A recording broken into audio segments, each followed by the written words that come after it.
Guest ടൈമിലേക്ക് വീണ്ടും സ്വാഗതം.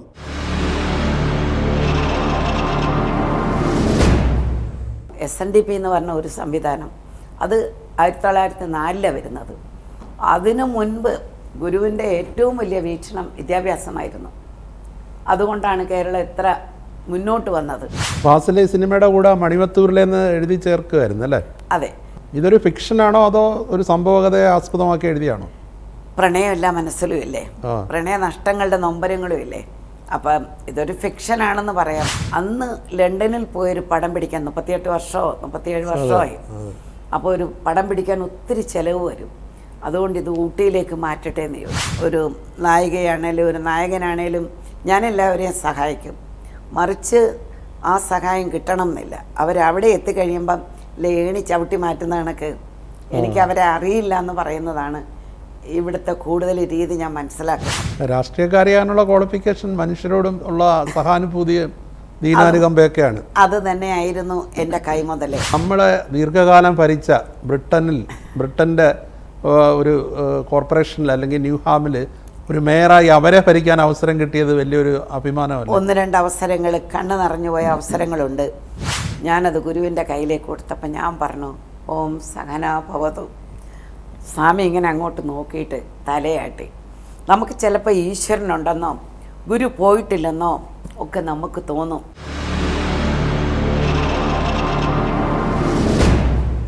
പ്രശസ്ത പ്രവാസി എഴുത്തുകാരിയും ലണ്ടനിലെ ന്യൂഹാമിൽ മേയറാകുന്ന ആദ്യ ഇന്ത്യക്കാരിയുമായ ഡോക്ടർ ഓമന ഗംഗാധരനാണ് നമ്മുടെ ഇന്നത്തെ അതിഥി.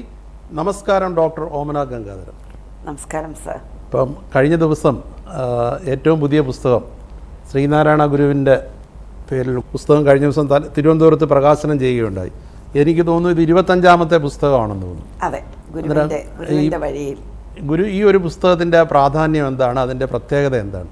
ഇങ്ങനെ ഒരു പുസ്തകം എഴുതാനല്ല ശിവഗിരിയിലെ പ്രസിഡന്റ് സ്വാമി ലണ്ടനിലൊരു വേദിയിൽ വെച്ച് എന്നോട് പറഞ്ഞത്. സച്ചിദാനന്ദ സ്വാമി. അതെ, ഒരുപാട് പുസ്തകങ്ങൾ എഴുതി ഗുരുവിനെ പറ്റി എഴുതിയില്ല എന്നോട് പരിഭവം പറഞ്ഞു. പിറ്റേന്ന് രാവിലെ ഉണർന്നപ്പോൾ ഈ ഒരു പേര് മനസ്സിലുദിച്ചു, ഗുരുവിൻ്റെ വഴിയിൽ. കാരണം എൻ്റെ പൂർവികർ 7 തലമുറയായിട്ട് ഞങ്ങൾ ഗുരുവിൻ്റെ വഴിയിൽ പോകുന്നവരാണ്. അങ്ങനെ ഗുരുവിൻ്റെ വഴിയിൽ നിന്ന് ഞാൻ സ്വാമിജിയെ വിളിച്ചറിയിച്ചു.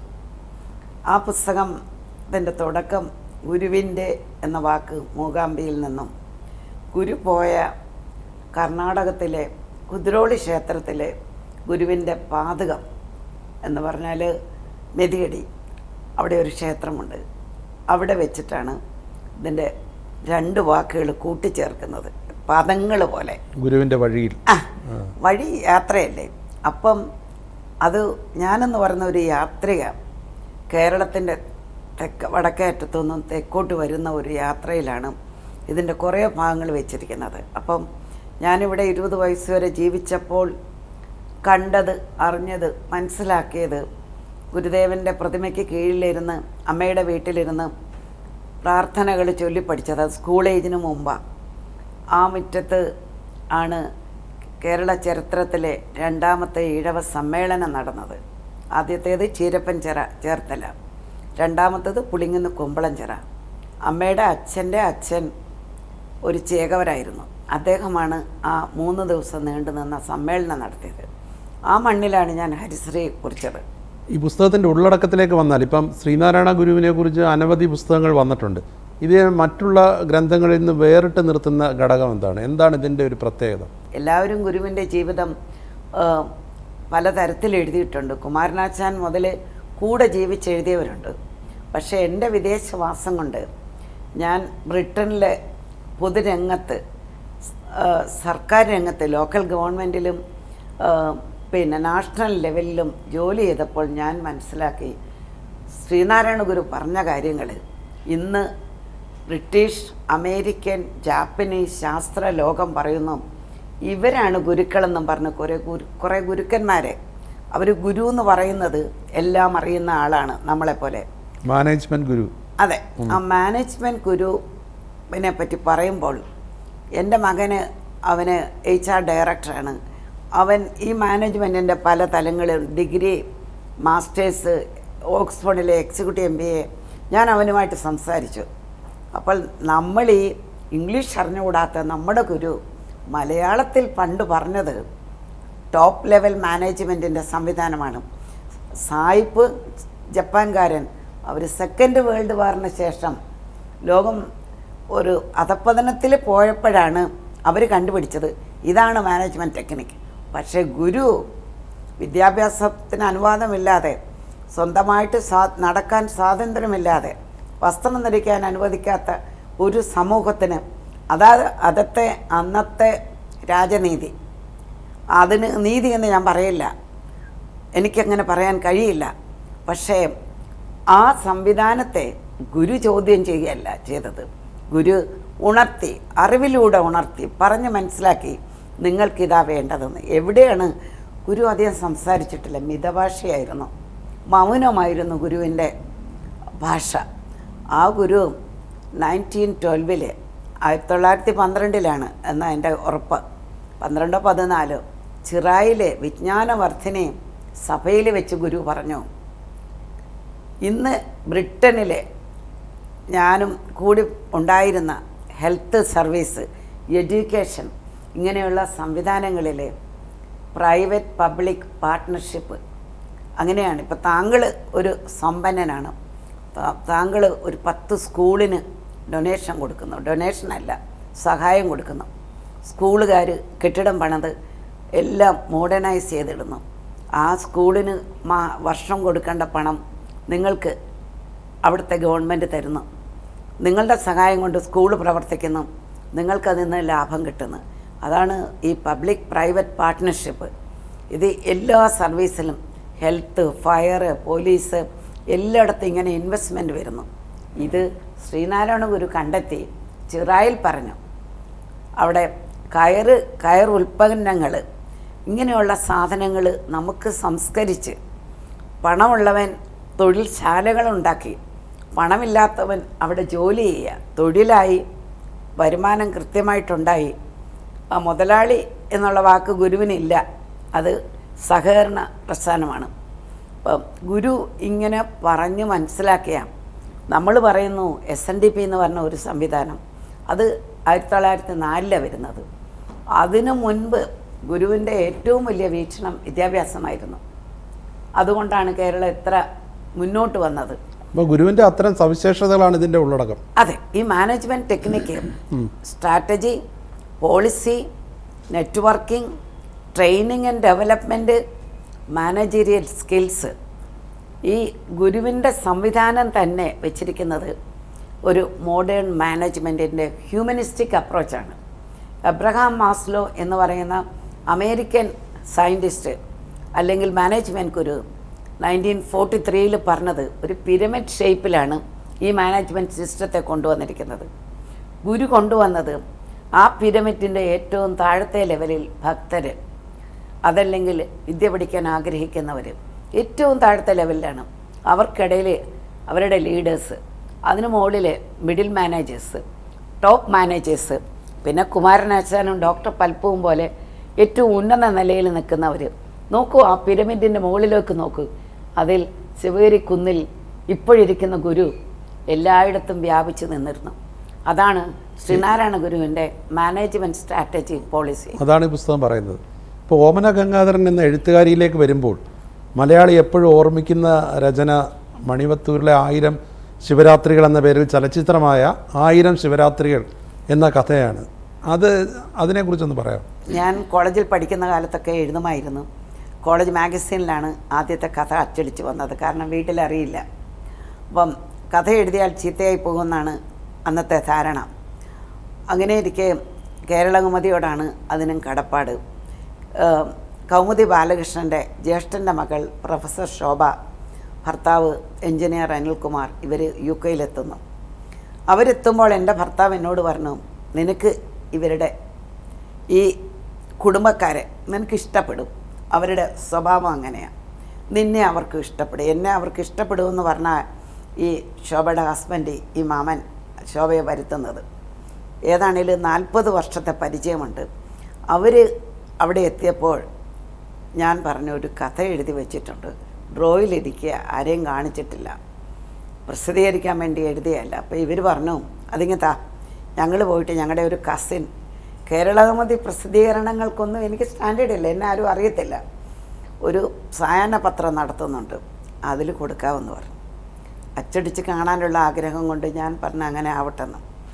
അവരോടൊപ്പം ഈ കഥ ഇങ്ങോട്ടേക്ക് പോന്നു. ഈ 1000 ശിവരാത്രികളിൽ പറയുന്ന സംഭവങ്ങളുള്ള ഈ കഥ അവരോടൊപ്പം വരുന്നു.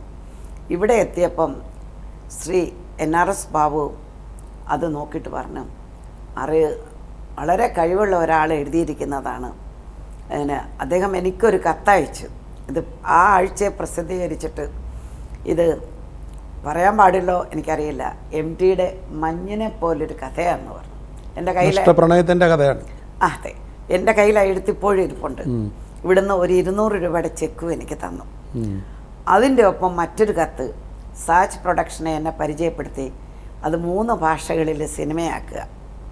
അത് വിശ്വസിക്കാനൊക്കാത്ത ഒരു സംഭവമായിരുന്നു. വെറുതെ 2 കുട്ടികളുമായിട്ട് കാർ ഓടിച്ച് സ്കൂളിൽ പോകും, വീട്ടിലിരിക്കുന്ന അന്ന് ഞാൻ ഹോമിയോ പ്രാക്ടീസ് ചെയ്യുന്നുണ്ട്. അപ്പം ഞാൻ അറിയപ്പെടുന്ന ഒരു കഥാകാരിയായിട്ട് മാറുന്നു. അങ്ങനെ എത്തുന്നു. അപ്പം സാച്ച് പ്രൊഡക്ഷൻ എത്രയോ ഭാഷയ്ക്ക് പോയി രജിസ്റ്റർ ചെയ്തു, ഞങ്ങൾ അറിഞ്ഞില്ല. രതീഷ്, പിന്നെ മറ്റൊരാൾ കമലഹാസൻ, ആരൊക്കെയോ ഇങ്ങനെ ചോദിക്കുമ്പം ഫാസിൽ ആലപ്പുഴക്കാരൻ, എൻ്റെ ഹസ്ബൻഡിൻ്റെ നാട്ടുകാരൻ, റോസി ഫാസിൽ ചങ്ങനാശ്ശേരിക്കാരി, എൻ്റെ നാട്ടുകാരി. അപ്പോൾ എൻ്റെ ഭർത്താവ് പറഞ്ഞു അവർക്ക് കൊടുത്താൽ മതി, നമുക്കെന്തെങ്കിലും കാര്യങ്ങളുണ്ടെങ്കിൽ സംസാരിക്കാമല്ലോ. അതും ഒരു സൗഹൃദമാണ്. അങ്ങനെ കേരളകൗമുദിയോടും ഈ പരമ്പരയോടും അങ്ങനെ ഒരു കടപ്പാടും കൂടി എനിക്കുണ്ട്. ഫാസിലെ സിനിമയുടെ കൂടെ മണിവത്തൂരിലെന്ന് എഴുതി ചേർക്കുമായിരുന്നു അല്ലേ? അതെ, അത് രജിസ്ട്രേഷൻ ഉള്ളതുകൊണ്ട് അതെ, മറ്റവരെല്ലാം കയറി രജിസ്റ്റർ ചെയ്ത് കളഞ്ഞു. ഇതൊരു ഫിക്ഷനാണോ അതോ ഒരു സംഭവകഥയെ ആസ്പദമാക്കി എഴുതിയാണോ? പ്രണയമെല്ലാം മനസ്സിലും ഇല്ലേ, പ്രണയ നഷ്ടങ്ങളുടെ നൊമ്പരങ്ങളും ഇല്ലേ. അപ്പം ഇതൊരു ഫിക്ഷനാണെന്ന് പറയാം. ഇന്നലെ ഞാൻ ഗുരുകുലത്തിൽ വെച്ച് അവിടുത്തെ ഒരു ടൈപ്പിസ്റ്റിനെ കണ്ട്. അവരെന്നോട് പറഞ്ഞു, എന്നെ അവർക്ക് അറിഞ്ഞുകൂടാ, അവരെൻ്റെ വർക്ക് ഇപ്പോൾ ചെയ്ത് ഈ ബുക്കിന്ന് വർക്ക് ചെയ്തു എന്നും അവർക്ക് അറിഞ്ഞുകൂടാ. അവർ പറഞ്ഞു ഇത് മാത്രം എന്നുള്ളൊരു കഥ ഞാൻ വായിച്ചിട്ടുണ്ട്, എനിക്ക് ആ കഥാകാരിയെ ഒന്ന് കണ്ടാൽ കൊള്ളാവുന്നുണ്ട്. ഞാൻ അവരുടെ മുന്നിൽ നിൽക്കുകയാണ്. അത് അറിയാതെയാണെങ്കിലും കേൾക്കുമ്പോൾ നമുക്കുണ്ടാകുന്ന ആത്മസംതൃപ്തി. ഈ ബുക്കിൻ്റെ ബാക്കിലുണ്ട് ആത്മായാനം. ഇതൊരു ആത്മായാനത്തിൻ്റെ കഥയാണ്. എഴുത്തുകാരൻ അങ്ങനെയാണ് വരുന്നത്. പക്ഷേ ഈ ഗുരുവിൻ്റെ ജീവചരിത്രത്തിലേക്ക് വന്നപ്പോൾ അതിൽ എൻ്റെ ഗുരുക്കന്മാർ, എന്നെ വേദാന്തം പഠിപ്പിച്ച ഗുരുനിത്യ മുനിപ്രസാദ് സ്വാമി, ഇങ്ങനെ ഞാൻ എപ്പോഴും സംശയം ചോദിച്ചാലും പറഞ്ഞു തരും. അപ്പോൾ നമ്മൾ ഗുരുവിൻ്റെ കാലത്ത് നമ്മൾ പഠിച്ചത് കുറേ പ്രാർത്ഥനകളും പിന്നെ ചെറുപ്പകാലത്ത് നമ്മളെ പഠിപ്പിച്ച ഒരു ചരിത്രവുമുണ്ട്. ഇങ്ങനെ ഒരു സാമൂഹ്യ നീതി ഇവിടെ ഉണ്ടായിരുന്നു, അതിലാണ് പല തലമുറകൾ വളർന്നത് എന്ന് പറയുമ്പം എനിക്ക് ഈ സംഭവത്തോട് ഒരുപാട് കടപ്പാട് തോന്നി. കാരണം മുൻപ് പോയ ആൾക്കാർ ഇപ്പോൾ SNDP സ്ഥാപിച്ചിട്ട് 1 വർഷമായിട്ടും കേരളത്തിൽ അങ്ങോളം ഇങ്ങോളം ഒന്നും സംഭവിച്ചില്ല. പക്ഷേ SNDP 1-ാം നമ്പർ ശാഖ ഇതിലുണ്ട്. 1-ാം നമ്പർ ശാഖ കോട്ടയം കുറിച്ചി, ഇപ്പോൾ അത് ആലപ്പുഴ യൂണിയൻ്റെ കീഴിലാണ്. അവിടെ എൻ്റെ അച്ഛൻ്റെ വീട്ടിലെ 7 വലിയമ്മാവന്മാരാണ് 1-ാം നമ്പർ ശാഖ ഉണ്ടാക്കിയത്. ആ ചരിത്രം ഇതിൽ വരുന്നുണ്ട്. ഉണ്ട്. ഇപ്പം നമ്മൾ സിനിമയിലേക്ക് വന്നു കഴിഞ്ഞാൽ കഥ സിനിമ ആക്കിയപ്പോൾ അത് നീതി പുലർത്തിയെന്ന് കരുതുന്നുണ്ടോ? തീർച്ചയായിട്ടും. ഫാസിൽ ഒരു കാര്യം ചോദിച്ചിരുന്നു, ഇത് ലണ്ടൻ്റെ പശ്ചാത്തലത്തിൽ എഴുതിയ കഥയാണ്. അന്ന് ലണ്ടനിൽ പോയൊരു പടം പിടിക്കാൻ 37 വർഷമായി. അപ്പോൾ ഒരു പടം പിടിക്കാൻ ഒത്തിരി ചിലവ് വരും, അതുകൊണ്ട് ഇത് ഊട്ടിയിലേക്ക് മാറ്റട്ടെ എന്ന് ചോദിച്ചു. മാറ്റിക്കൊള്ളാൻ പറഞ്ഞു. അപ്പം ഷൂട്ടിങ് കാണാൻ പോകാൻ എന്നെ വിളിച്ചു, ഞാൻ പോയില്ല. അവരോടൊപ്പം സിനിമ കാണാൻ പോയില്ല, ഞാൻ അമ്മയുടെ കൂടെ സിനിമ കണ്ടത്. അങ്ങനെയൊക്കെ നമ്മൾ ഗ്രാമീണ അന്തരീക്ഷത്തിൽ വളർന്നിട്ട് നമ്മൾ ലണ്ടനിലാണ് ജീവിക്കുന്നത്. ഇവിടെയൊക്കെ ഓടിപ്പിടിച്ച് നടന്ന് ഷൂട്ടിങ് കാണണം, സംസാരിക്കണം, ആളുകളെ പരിചയപ്പെടണം, അങ്ങനെയൊന്നും ചെയ്തില്ല. മമ്മൂട്ടിയും സുഹാസിനിയും ആയിരുന്നു അതിലെ പ്രധാന കഥാപാത്രങ്ങളെ അവതരിപ്പിച്ചത്. നടൻ സോമൻ ഉണ്ടായിരുന്നു, ദേവൻ ഉണ്ടായിരുന്നു, സോമൻ ഇപ്പോഴില്ല. അതിൽ മമ്മൂട്ടിയുടെ മകൾ, അതിൽ വിനീത എന്നുള്ളൊരു കഥാപാത്രത്തെ അവതരിപ്പിച്ച ആ പെൺകുട്ടി ഇപ്പോൾ എവിടെയാണ് അറിയാമോ? അറിഞ്ഞുകൂടാ. ഞാൻ ഫാസിലിനോട് 1-2 വട്ടം ചോദിച്ചു. ആദ്യം ഫാസിൽ എൻ്റെ മകളോട് ചോദിച്ചു അഭിനയിക്കാമെന്ന്. അതേ പ്രായമായിരുന്നു എൻ്റെ മകൾക്ക്. അപ്പം ഈ ഷൂട്ടിങ് വലിയ ബുദ്ധിമുട്ടാണെന്നൊക്കെ എൻ്റെ ഭർത്താവ് പറഞ്ഞു. മോളെ ഇവിടെ കൊണ്ട് നിർത്തി ഷൂട്ടിങ്ങിനെ വരണമെങ്കിൽ ഞാനും കൂടെ വരണം. അപ്പം അതിൻ്റെ ഇളയ ഒരു കുട്ടിയുണ്ട്. അവിടുത്തെ സ്കൂളിൽ നമുക്ക് 1 മണിക്കൂർ ആബ്സെൻ്റ് ആയാൽ പ്രശ്നങ്ങളുണ്ട്. അങ്ങനെ കുട്ടികളുടെ പഠിത്തം വിട്ടിട്ട് വരാൻ പറ്റത്തില്ലായിരുന്നു. ഇങ്ങനെ ഫാസിൽ കണ്ടെത്തിയ കുട്ടി അമേരിക്കയിലുണ്ടെന്ന് കേട്ടു. ഞാൻ ഷൂട്ടിങ് കാണാൻ പോകാത്തതുകൊണ്ട് എനിക്ക് അവരെ പറ്റി കൂടുതൽ അറിയത്തില്ല. പിന്നീട് ഏതെങ്കിലും കഥകളോ എന്തെങ്കിലും ചലച്ചിത്രമായിട്ടുണ്ടോ? ഇല്ല. 1-2 തവണ ചില ആൾക്കാർ പറഞ്ഞു അത് പിന്നെ ഇരുന്ന് സംസാരിക്കണമെന്ന് പറഞ്ഞു. നോക്കൂ, ഞാനൊരു 3 ആഴ്ചത്തെ അവധിക്ക് ഇവിടെ വന്നു കഴിഞ്ഞാൽ കല്യാണങ്ങൾ കാണും, മരണങ്ങൾ കാണും, ബന്ധുക്കളെ കാണണം, കൂട്ടുകാരെ കാണണം. ഇതിനിടയ്ക്ക് അങ്ങനെ കണ്ടുപിടിച്ച് ഇത് പുരുഷന്മാരുടെ ഒരു മേഖലയാണ്. അപ്പം സ്ത്രീകളും വന്നിട്ടുണ്ട്. പക്ഷെ അവർ അത് കണ്ടെത്തുന്നില്ല.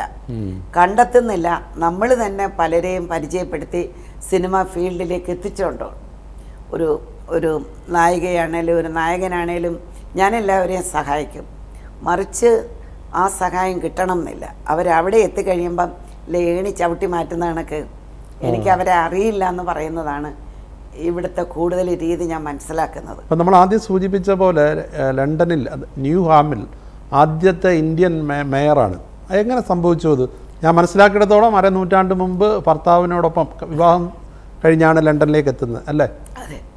എൻ്റെ ഭർത്താവ് സിംഗപ്പൂരിലായിരുന്നു നേരത്തെ. അദ്ദേഹത്തിനെ അമ്മാമനെ കൊണ്ടുപോയത്. അവിടുത്തെ അഡ്മിറാലിറ്റി യൂണിയൻ, റോയൽ എയർഫോഴ്സിൻ്റെ യൂണിയനിൽ പുള്ളി ഹൈ റാങ്കിങ് ഒഫീഷ്യലായിരുന്നു. അപ്പോൾ ലണ്ടനിലേക്ക് അദ്ദേഹം 69-ൽ വരുമ്പം കുടിയേറ്റക്കാരുടെ ഒരു പുതിയ സമൂഹം വരുന്നതേ ഉള്ളൂ. യുദ്ധകാലം കഴിഞ്ഞ് ബ്രിട്ടൻ താഴ്ന്നു നിൽക്കുന്ന ഒരു കാലമാണ്. അവർക്ക് വർക്ക് ഫോഴ്സ് വേണം. ഇദ്ദേഹം അവിടെ വന്നു കഴിഞ്ഞപ്പം ഒരുപാട് പേര് സിംഗപ്പൂരിലെ ഫോഴ്സസിൽ വർക്ക് ചെയ്ത ആളുകൾ വരുന്നു. ഇവർ കുറേ പേരാണ് ജോലി കണ്ടെത്തി കൊടുക്കുക, താമസ സൗകര്യം. മലയാളികൾക്ക് വീടില്ല.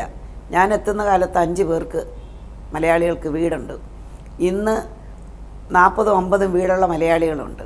അപ്പോൾ അങ്ങനെ നമ്മൾ എത്തുന്ന ആ കാലത്ത് താങ്കൾ തന്നെ എന്നെ കണ്ടാൽ ചോദിക്കും, ആ ചേച്ചി എവിടെയുണ്ട് ഒരു വീട് അല്ലെങ്കിൽ ഒരു ജോലി? എൻ്റെ കുട്ടികളെ കൊണ്ടുവന്ന എങ്ങനെയാണ്? കുഞ്ഞുങ്ങളെയും ഭാര്യമാരെയും കൊണ്ടുവരുന്ന ഒരു തുടക്കമായിരുന്നു. 16 വയസ്സുള്ള ഒരു പെൺകുട്ടിയെ അവിടെ കൊണ്ടുവന്ന കല്യാണം കഴിച്ച് വരാം.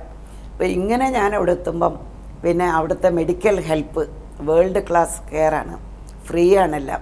അവിടെ മാത്രമേ ഉള്ളൂ സംഭവം, അമേരിക്കയിലൊന്നുമില്ല.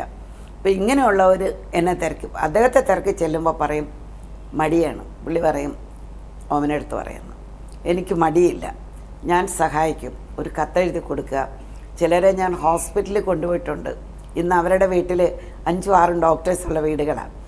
അങ്ങനെ ഒരു മടിയില്ലാതെ ഞാൻ പ്രസവിച്ച് 22 ദിവസമായപ്പം ഒരു 7-ാം മാസക്കാരിയെ കൊണ്ട് ഒരു രാത്രി ഹോസ്പിറ്റലിൽ പോയി ആ കുഞ്ഞിനെ രക്ഷിക്കാൻ കഴിഞ്ഞു. ഇങ്ങനെയുള്ള കാര്യങ്ങൾ ഞാൻ ചെയ്ത് പ്രത്യേകിച്ച് പൊതുപ്രവർത്തന രംഗത്തേക്ക്. അതെ. അന്ന് അവിടെ മലയാളികൾ ഒരുപാടുണ്ടോ ഈ ന്യൂഹാമിൽ? ഒരുപാട് പേരുണ്ടായിരുന്നു. ഒരു 5000-ൽ പരം മലയാളികളുണ്ടായിരുന്നു. ഇപ്പോൾ 5000 4 തലമുറയായിരിക്കുന്നു. അവർ സ്പ്രെഡ് ഔട്ട് ചെയ്ത് പല സ്ഥലങ്ങളിൽ അവർ എന്താ പറയുക, മില്യൺ ഡോളറിൻ്റെ വീടുകളിൽ താമസിക്കുന്ന, ഏറ്റവും എക്സ്പെൻസീവ് കാറുകൾ ഉപയോഗിക്കുന്ന ആളുകളൊക്കെ ആയിട്ട് കാലം മാറ്റിയെടുത്തിരിക്കുന്നത്. കാരണം ആ നാട്ടിലെല്ലാം ഉണ്ട്. കൂടുതൽ കഷ്ടപ്പാടുകൾ അനുഭവിച്ച് ജോലി ചെയ്താൽ അവിടെ അഴിമതിയില്ല. അതാണ് അവിടുത്തെ പ്രത്യേകത. അങ്ങനെ ചെയ്ത് എൻ്റെ കൂടെ ഉണ്ടായിരുന്ന ആഫ്രിക്കക്കാരും അമേരിക്കൻ ബ്ലാക്സും പിന്നെ വെള്ളക്കാരും ഒക്കെ കൂടി എന്നെ രാഷ്ട്രീയത്തിലേക്ക് കൊണ്ടുപോയി. ശരിക്കും ഞാൻ പറയാം, എനിക്കൊരു രാഷ്ട്രീയക്കാരിയാകാനുള്ള ഒരു ക്വാളിഫിക്കേഷനും ഇല്ല. എനിക്ക് കള്ളം പറയാൻ അറിയില്ല. രാഷ്ട്രീയക്കാരിയാകാനുള്ള ക്വാളിഫിക്കേഷൻ മനുഷ്യരോടും ഉള്ള സഹാനുഭൂതിയും ദീനാനുകമ്പയൊക്കെയാണ്. അത് തന്നെയായിരുന്നു എൻ്റെ കൈമുതൽ. പക്ഷെ എന്നാലും നമ്മളെ ദീർഘകാലം ഭരിച്ച ബ്രിട്ടൻ്റെ ഒരു കോർപ്പറേഷനിൽ അല്ലെങ്കിൽ ന്യൂഹാമിൽ ഒരു മേയറായി അവരെ ഭരിക്കാൻ അവസരം കിട്ടിയത് വലിയൊരു അഭിമാനമല്ല? 1-2 അവസരങ്ങൾ, കണ്ണ് നിറഞ്ഞുപോയ അവസരങ്ങളുണ്ട്. ഉമ്മൻചാണ്ടി സാറ്, കൊടിയേരി സാറ്, അവിടെ ഒരുപാട് പേര് അവിടെ വിസിറ്റിന് വന്നിട്ടുണ്ട്. ഉമ്മൻചാണ്ടി സാറ് ഞാൻ ഡെപ്യൂട്ടി മേയറായിരിക്കുമ്പം അവിടെ വന്നിട്ട്, സാറ് ഞങ്ങളുടെ നാട്ടുകാരനാണല്ലോ, സാർ അവിടെ വന്നിട്ട് ചോദിച്ചു, ഈ അധികാര കസേരകൾ നോക്കിയിട്ട് ചോദിച്ചു, ഇപ്പോൾ എവിടെയായിരിക്കുന്നത്? ഞാൻ 2ാമത്തെ കസേര ചൂണ്ടിക്കാണിച്ചു. അപ്പോൾ അടുത്ത വർഷം എവിടെയാണ്? ഞാനൊന്ന് ചിരിച്ചിട്ട് ഞാൻ പറഞ്ഞു, സാർ ആ ടോപ്പിൽ ചെയറാണ്. അപ്പോൾ പറഞ്ഞു, നമ്മുടെ നാട്ടിൽ നിന്ന് ഒരു ഗ്രാമത്തിൽ നിന്ന് വന്നിട്ട് ഞാൻ പറഞ്ഞ സാറ് ജനങ്ങൾക്കുള്ള വിശ്വാസമെന്ന് പറഞ്ഞു. കൂടെ ഉണ്ടായിരുന്നവരോട് ഉമ്മൻചാണ്ടി സാറ് പറഞ്ഞു എല്ലാവരും വന്ന് സഹായിക്കണം. 3.5 കിലോ 24 ക്യാരറ്റിൻ്റെ ചെയിനാണ് ഞാൻ അന്ന് എന്നെ അണിയിച്ചത്. അതിനുശേഷം സ്ത്രീകളായിട്ടും പുരുഷന്മാരായിട്ട് UK ഞങ്ങളാണ് വലിയ കോർപ്പറേഷൻ, ലണ്ടനിലുള്ള കോർപ്പറേഷൻ. അങ്ങനെ അവിടെ 2 പേരെ ഇങ്ങനെ ആയിട്ടുള്ളൂ. പിന്നെ പഞ്ചായത്ത് ലെവല്, വില്ലേജ് ലെവലിൽ ഒരുപാട് പേര് അവിടെ ഇവിടെയൊക്കെ വന്നിട്ടുണ്ട്. അവർക്കൊരു ഇൻസ്പിറേഷനാണ്. അവരുടെയൊക്കെ സഹകരണം ബ്രിട്ടീഷുകാരുടെ സഹകരണം എങ്ങനെയായിരുന്നു? വളരെ നല്ല സഹകരണം. എൻ്റെ MP അവിടുത്തെ ലേബർ പാർട്ടിയുടെ ക്യാബിനറ്റ് മിനിസ്റ്ററായിരുന്നു. അദ്ദേഹം ലണ്ടനിലെ ശ്രീനാരായണ ഗുരു മിഷൻ്റെ പേറ്റനാണ്. ഞാൻ സ്റ്റീഫനെ ഈ പുസ്തകത്തെപ്പറ്റി അറിയിച്ചു. ഈ പുസ്തകത്തിന് എനിക്ക് ചില ബുദ്ധിമുട്ടുകൾ ഇവിടെ ഉണ്ടായി, അതും കൂടി താങ്കൾ ശ്രദ്ധിക്കണം. കാരണം പ്രവാസി ഇങ്ങോട്ട് പോരൂ, പ്രവാസിയെ ഉടലോടെ സ്വർഗത്തിലേക്ക് അയക്കാം എന്ന് പറയുന്ന ഒരു സംവിധാനം ഇന്ത്യയിലുണ്ട് എല്ലാ സ്ഥലത്തും. അവിടെ വന്നു കഴിഞ്ഞപ്പം ഈ പുസ്തകം ഒരു നല്ല മുതലാക്കി മാറ്റാൻ വേണ്ടിയിട്ട് ഒരു കൂട്ടർ ശ്രമിച്ചു. കാശ് കൊടുത്ത് ഈ പുസ്തകം അടിച്ച് ശിവഗിരിയിൽ നടക്കി വയ്ക്കാനാണ് ഞാൻ വന്നതെന്ന് പറഞ്ഞു. എൻ്റെ പൂർവികർക്ക് വേണ്ടി, എൻ്റെ നാട്ടിൽ ജീവിച്ച ഒരുപാട് സ്വാതന്ത്ര്യം കിട്ടാത്ത മനുഷ്യരുടെ ഓർമ്മയ്ക്ക് വേണ്ടി. അത് പറഞ്ഞവർ ഈ പുസ്തകം കാശ് മുടക്കി ഞാൻ അടിച്ചാൽ പോരാ, അവരുടെ കയ്യിൽ നിന്ന് ഞാൻ പുസ്തകം വാങ്ങിക്കണം, 4 വർഷത്തേക്ക് ഇതിൻ്റെ കോപ്പിറൈറ്റും കൊടുക്കണമെന്ന് പറഞ്ഞു. വിട്ടില്ല. ഞാനത് ശിവഗിരിയിൽ അറിയിച്ചു. സ്വാമി പറഞ്ഞു ഇപ്പോഴും മാറിയിട്ടില്ല ജനം. സച്ചിദാനന്ദ സ്വാമി നമ്മൾ ഒരു പോപ്പിൻ്റെ നിലയിൽ കാണുന്ന ആളാണ് അദ്ദേഹമെന്ന് എനിക്ക് തോന്നി. കാരണം ചേർത്ത് പിടിക്കാൻ, കണ്ണുനീരൊപ്പാൻ എന്നോട് പറഞ്ഞ് ശിവഗിരി അടിച്ചോളാം പുസ്തകം, ധൈര്യമായിട്ടിരിക്കും. ഞാൻ പോയി, എൻ്റെ നാട്ടിൽ പോയി ഇതിൻ്റെ വർക്ക് സ്വന്തമായിട്ട് ഞാൻ ചെയ്തു. DTP ചെയ്ത് കൊണ്ട് കൊടുത്ത സ്ഥാപനമാണ് എന്നോടിങ്ങനെ പറഞ്ഞത്. ഞാൻ സ്വന്തമായിട്ട് എൻ്റെ സ്പെയർ കോപ്പി വെച്ച് അതിൽ നന്നായിട്ട് ഈ പുസ്തകം റെഡിയാക്കി എടുത്തു. ഞാൻ തന്നെ ISBN ഉണ്ടാക്കി, ഞാൻ തന്നെ അതിൻ്റെ പ്രിൻ്ററെ കണ്ടുപിടിച്ചു. കേരളത്തിലെ 2nd ലാർജസ്റ്റ് പ്രിൻ്ററ്. അതിൻ്റെ ഏറ്റവും വിചിത്രമായ ഒരു അനുഭവമായിരുന്നു. ഇത് മുഴുവൻ വെയിൽ കൊണ്ട് എൻ്റെ ഒച്ച അടച്ച്, ഇത് വീണു പോയാലും ഞാൻ വീണാൽ ഇത് പൊക്കിക്കൊണ്ട് പോകാൻ 10,000 എൻ്റെ പുറകിലുണ്ടെന്നുള്ള ഒരു ധൈര്യത്തിലാണ് ഞാൻ വന്നത്. എൻ്റെ ഗുരു മുനി പ്രസാദ് സ്വാമികൾക്ക് പത്മശ്രീ കിട്ടി. അദ്ദേഹം രോഗാതുരനായിരിക്കുന്ന അവസരത്തിൽ ഞാൻ മിനിയാന്ന് അവിടെ ചെല്ലുമ്പോൾ ആരോ ഈ പുസ്തകം ട്രക്കിൽ കയറ്റി ശിവഗിരിക്ക് അയക്കുകയാണ്. ഞാൻ അവിടെ ചെല്ലുമ്പോൾ ആ ഗേറ്റ് അടച്ചിരിക്കുകയാണ്. ഞാൻ ഡ്രൈവറും അപ്പം അകത്തേക്ക് കടന്നുപോയി. ആരോ ഗേറ്റ് തുറന്നു. ഞങ്ങൾ ഗുരുകുലത്തിൻ്റെ ഗേറ്റ് കടന്നപ്പോൾ ഈ ട്രക്ക് വന്ന് ലൈബ്രറിയുടെ മുമ്പിൽ നിന്നു. ആരാണിത് ഓടിച്ചു വന്നത്? നടരാജ ഗുരുവോ, ഗുരുനിത്യോ, മുനിപ്രസാദ് സ്വാമിയോ? ഞാൻ അവിടെ നിന്നൊന്ന് കരഞ്ഞ്. കാരണം എന്നെ പഠിപ്പിച്ചത് ഇതിൻ്റെ 2ാമത്തെ പേജിൽ കൃഷ്ണ യജുർവേദത്തിൽ ഒരു മന്ത്രമുണ്ട്, ഓം സഹനാ ഭവതു. ആ മന്ത്രം ഗുരുവും ശിഷ്യനും ഒന്നിച്ച് പഠിക്കുന്നു. നമ്മളിത് ലോകം ഉദ്ധരിക്കാൻ വേണ്ടിയാണ് ഇറങ്ങിത്തിരിച്ചിരിക്കുന്നത്. ഞാൻ മുനിപ്രസാദ് സ്വാമികളെ വാക്കിംഗ് സ്റ്റിക്കോടെ പിടിച്ച് ഒരു പർണശാലയുടെ ഫ്രണ്ടിൽ കൊണ്ട് നിർത്തുമ്പം ആരും നിശ്ചയിച്ചില്ല. ആ ട്രക്ക് ആ പർണശാലയുടെ മുമ്പിൽ വന്നപ്പം എൻ്റെ ഡ്രൈവർ ഓടിപ്പോയി ഒരു പുസ്തകക്കെട്ട് തുറന്നൊരു പുസ്തകമായിട്ട് ഓടി വന്നു. ഞാനത് ഗുരുവിൻ്റെ കയ്യിലേക്ക് കൊടുത്തപ്പോൾ ഞാൻ പറഞ്ഞു ഓം സഹനാ ഭവതു. സ്വാമി ഇങ്ങനെ അങ്ങോട്ട് നോക്കിയിട്ട് തലയാട്ടി. നമുക്ക് ചിലപ്പോൾ ഈശ്വരനുണ്ടെന്നോ ഗുരു പോയിട്ടില്ലെന്നോ ഒക്കെ നമുക്ക് തോന്നും. ഇതിനിടയ്ക്ക് മറ്റൊരു സംഭവം ഉണ്ടായി. ഞാനൊരു സായി ഡിവോട്ടിയാണ്, എല്ലാം ഗുരുക്കന്മാരൊന്നാണല്ലോ. എനിക്ക് പുട്ടപ്പർത്തിയിൽ നിന്ന് ഒരു സന്ദേശം കിട്ടി, സായി കൂടെ ഉണ്ടെന്ന്. അപ്പം ഞാനത് കേട്ടപ്പം ആ വിളിച്ച് പറഞ്ഞ ആളുമായിട്ട് എനിക്ക് ഉടനെ കുറേ കാലമായിട്ട് കോണ്ടാക്റ്റ് ഒന്നുമില്ല. ഓമനേച്ചി ബാബ പറഞ്ഞു കൂടെ ഉണ്ടെന്ന്. അപ്പം ഞാൻ വിചാരിച്ചു എനിക്കോ എൻ്റെ ഭർത്താവിനോ എന്തോ സംഭവിക്കാൻ പോവുക, കൂടെയുണ്ട്. ഞാൻ ഭർത്താവിനോട് പറഞ്ഞു നമ്മൾ സൂക്ഷിക്കണം എല്ലാ കാര്യമൊന്നും. പക്ഷേ എഴുത്തായിരുന്നു, ഈ എഴുത്തിന് തുണയുണ്ടെന്നാണ് എന്നോട് പറഞ്ഞത്. ഞാനത് മനസ്സിലാക്കിയില്ല. 2 അവസരത്തിൽ ഗുരു പ്രത്യക്ഷത്തിൽ വന്നു, ഒരുപാട് ശരീരപീഡനങ്ങൾ തന്നു. അതിങ്ങനെയാണ് എഴുത്തുകാർക്കുണ്ടാവുന്നത്. കാരണം അവർ ചെയ്ത ത്യാഗം നമ്മുടെ ശരീരത്തിലേക്ക് വരികയാണ്. അരുവിപ്പുറം പ്രതിഷ്ഠ ഒരു സ്വപ്നത്തിൽ വന്നിട്ട് ഗുരു എൻ്റെ കയ്യിലേക്ക് തന്നു. ഞാനതിങ്ങനെ ചേർത്ത് പിടിച്ച്. അതുപോലെ തൈക്കാട്ടയ്യാവ്, ഞാനെങ്ങനെയാണ് തൈക്കാട്ടയ്യാവിനെ പറ്റി അറിയുന്നത്? തൈക്കാട്ടയ്യാവ് ഒരു വെള്ള കസവ് തൊപ്പി വെച്ചിട്ട് ഇങ്ങനെ തലയാട്ടുന്നു. ഞാൻ ഈ പുസ്തകം, ആദ്യത്തെ പുസ്തകം തൈക്കാട്ടയ്യാവിൻ്റെ സമാധിയിൽ കൊണ്ട് ഇന്നലെ പ്രാർത്ഥിച്ചു. കാരണം ശ്രീനാരായണ ഗുരുവിനെ തപസ്സിന് വിടുന്നത് തൈക്കാട്ടയ്യാവ്. ഇപ്പം നമ്മൾ ലണ്ടനിലേക്ക് വന്നു കഴിഞ്ഞാൽ ഇപ്പം ബ്രിട്ടീഷ് പ്രൈം മിനിസ്റ്റർ എന്ന് പറയുന്ന ഒരു ഇന്ത്യൻ വംശജനാണ് ഋഷി സുനാക്. അദ്ദേഹത്തിൻ്റെ ഭാര്യ ഇന്ത്യക്കാരിയാണ്. അന്നേരം ഈ ഒരു അരനൂറ്റാണ്ടിനിടയിൽ അവിടുത്തെ ജീവിത വ്യവസ്ഥയിൽ അല്ലെ ജീവിത സാഹചര്യങ്ങളിൽ എന്ത് ഗുണമാണ് ഉണ്ടായിട്ടുള്ളത്, എന്ത് ദോഷമാണ് ഉണ്ടായിട്ടുള്ളത്? ഭരണത്തിൻ്റെ മുൻനിരയിൽ നമ്മളുണ്ട്. ഇപ്പം ഞാൻ പറഞ്ഞ, താങ്കൾ ചോദിച്ച ഒരു ചോദ്യത്തിൻ്റെ ഭാഗമായിട്ട് പറഞ്ഞാൽ, അവിടുത്തെ ഒരു ലോക്കൽ ഗവൺമെൻറ്റിൻ്റെ 800 മില്യൻ്റെ ബഡ്ജറ്റ് ഹാൻഡിൽ ചെയ്യുന്ന ഒരു സഭയെ നിയന്ത്രിക്കാൻ എനിക്ക് കഴിഞ്ഞു. അതേപോലെ തന്നെ നാഷണൽ ഹെൽത്ത് സർവീസിൻ്റെ നോൺ എക്സിക്യൂട്ടീവ് ഡയറക്ടറായിട്ട് ആരോഗ്യ വകുപ്പ് മന്ത്രി 72 പേരിൽ നിന്നാണ് എന്നെ സെലക്ട് ചെയ്തത്. എനിക്ക് ഞങ്ങൾ 5 പേർ നിയന്ത്രിക്കുന്ന അതും 800 മില്യൻ്റെ ബഡ്ജറ്റാണ്. എത്രയോ ഹോസ്പിറ്റലും മെഡിക്കൽ സെൻറ്റേഴ്സും അതിനുള്ളിൽ വരും. അതെല്ലാം നിയന്ത്രിക്കുന്ന ഒരു ഭാഗമാകാൻ കഴിഞ്ഞു. അപ്പം താങ്കൾ ഒരു ഭാഗത്തിരുന്ന് അങ്ങനെ ചെയ്യുന്നു ഇങ്ങനെ ചെയ്യുന്നു എന്ന് പറയുന്നതൊന്നും അവിടെ പറ്റത്തില്ല, എനിക്കും പറയാൻ പറ്റത്തില്ല. എല്ലാം നീതിബോധത്തോടെ ചെയ്യണം. Everything is recorded. ഒരു ഇമെയിൽ കറസ്പോണ്ടൻ്റ് അല്ലെങ്കിൽ ഒരു ഹാർഡ് കോപ്പി പേപ്പറിലൂടെ വന്ന് ആണ് നമ്മളൊരു കാര്യം ചെയ്യുന്നത്. അവിടെ എല്ലാവർക്കും ഭരണത്തിൽ തുല്യതയുണ്ട്, അഴിമതി ഇല്ല. ആ നിലയിൽ നല്ല രീതിയിൽ ശോഭിക്കാൻ കഴിഞ്ഞു. ഇപ്പം മലയാളികൾക്കൊക്കെ ഉള്ള അവസരം എങ്ങനെയുണ്ട് ലണ്ടനിൽ അല്ലെ ബ്രിട്ടനിൽ? ഒരുപാട് അവസരങ്ങൾ, തൊഴിലവസരങ്ങൾ, പഠിക്കാൻ വരുന്നവർക്കുള്ള സാഹചര്യം. പഠിക്കാൻ വരുന്നവർ അധികവും ഇവിടുന്ന് കുറേ, അത് പ്രത്യേകം എടുത്ത് പറയുകയാണ്. 7 ലക്ഷം പേര് വന്നു എന്ന് പറഞ്ഞ് അവിടെ കോവിഡിന് ശേഷം വളരെ സ്ഥിതിഗതികൾ വ്യത്യാസമുണ്ട്.